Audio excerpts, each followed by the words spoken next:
आपला सोबत इंटिग्रेशन ॲलोपॅथीचं आहे.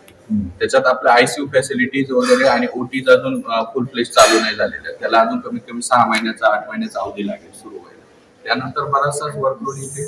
समजा एखादा इमर्जन्सी पेशंट असेल नाही, हार्टच्या संदर्भात नाही. हार्टसाठी सुद्धा जीएमसीने सुपर स्पेशालिटी वेगवेगळे युनिट काढलेले आहे. म्हणजे जे कॅन्सर हार्ट पेशंट असतील, डायलिसिसचे पेशंट असतील, यांना सुपर स्पेशालिटी ब्रांचेस वेगळ्याच लागतात. म्हणजे आमच्याकडनं येणारे एक हार्टचा असेल किंवा ऍक्सिडेंट नाही, ट्रॉमा वगैरे इथे फ्युचरमध्ये त्या सगळ्या गोष्टी इथे मॅनेज होतात.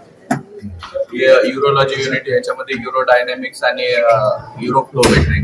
बऱ्याचशाच ओल्ड एज पेशंट मध्ये प्रोस्टेटचे वगैरे प्रॉब्लेम होतात, स्ट्रिक्चर युरिन फ्लो कमी होतो, त्याच्यासाठी डायग्नोस्टिक टेस्ट असते. वॅक्सिनेशन मधून सुटायला नको, त्याच्यासाठी आपण स्टेट गव्हर्नमेंट सोबत कोलॅबोरेशन करून इथे vaccination storage plus vaccination unit सुरू करून घेतलेले की जे इथल्या सराउंडिंगचे बेनिफिशरी आहेत त्यांना जवळ ती फॅसिलिटी अवेलेबल आहे.